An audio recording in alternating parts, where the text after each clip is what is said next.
Ah, Paris, one of the most popular travel destinations in the world. The city hosts some very famous landmarks. For example, Cathedral of Notre-Dame de Paris. This is a Roman Catholic cathedral built in the French Gothic style. Notre-Dame Cathedral was completed in 1345 and it is 128 meters long and 69 meters tall. That is 420 feet long and 226 feet tall.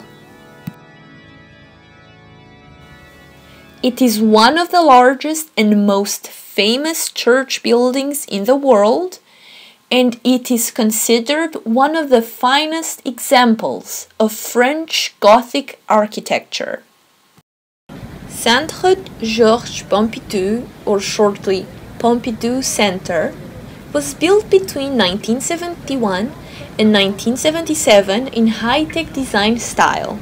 It is a famous cultural and leisure center which houses the public library, the National Museum of Modern Art, and the Music and Acoustic Institute for Research and Coordination.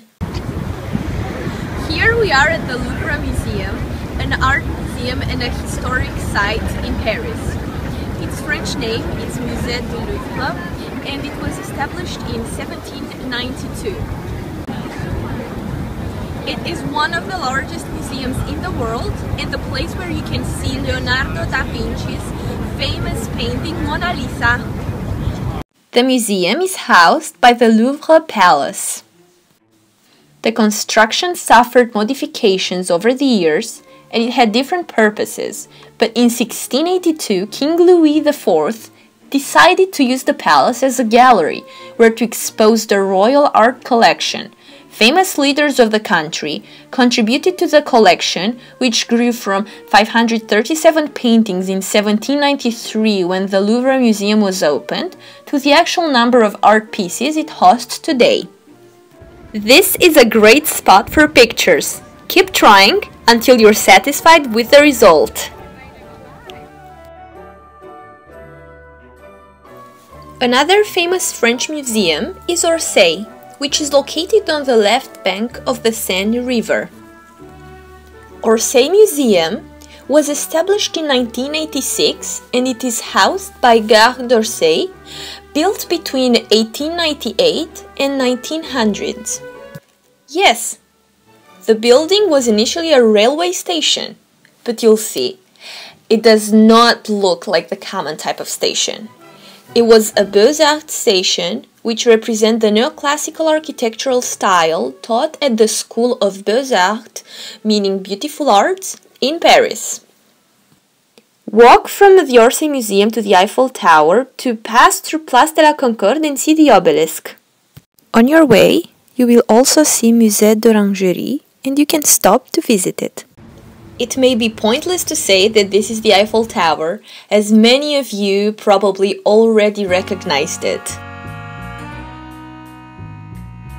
But let me just tell you that the Iron Lattice Tower became a symbol for Paris, even though in 1889, when it was completed, it was criticized by some of the French artists and intellectuals.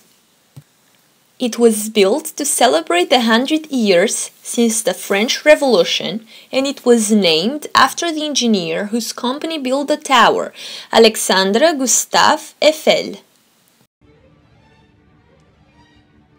To get from the Eiffel Tower to the Triumphal Arch, it's best to take the subway. You will get there in no time, and if you're lucky enough, you might even bump into an underground concert. This is the Triumphal Arch, which is located between Charles de Gaulle and Champs-Élysées.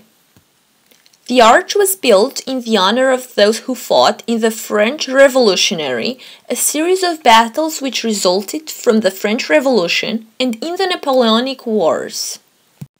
The names of all French victories and generals are inscribed on the arch, and underneath it lies the tomb of the unknown soldier from the First World War.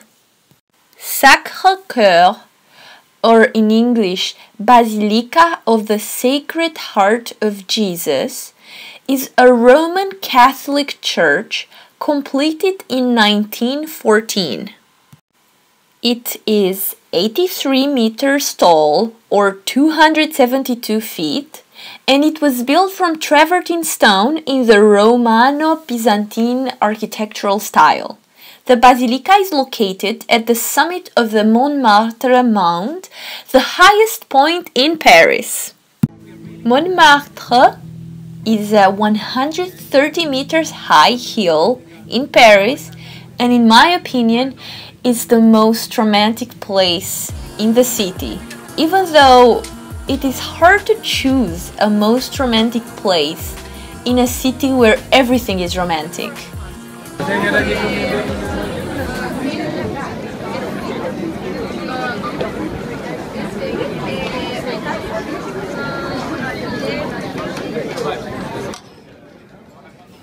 Try mussels and a glass of wine, but if you don't like seafood, that's okay, because there is so much more you can try.